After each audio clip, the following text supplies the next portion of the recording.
this illusion. And you understand that black implies white, self implies other, life implies death, or shall I say, death implies life.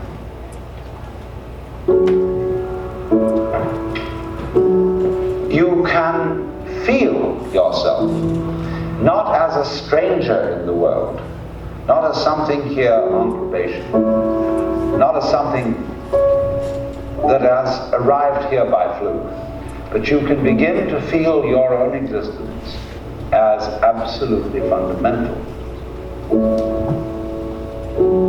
I'm not trying to sell you on this idea in the sense of converting you to it. I want you to play with it.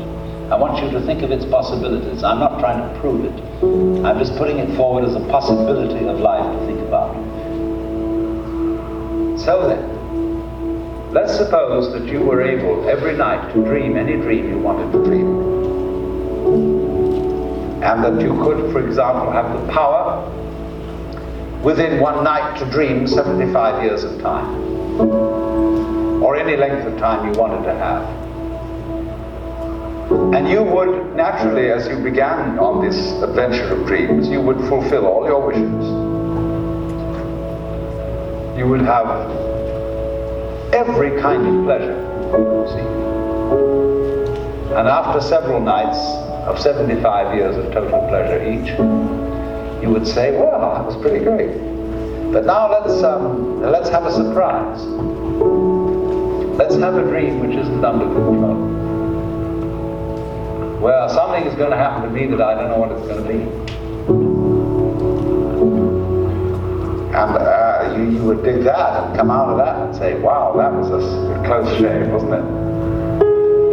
Then you would get more and more adventurous, and you would make further and further out gambles as to what you would dream.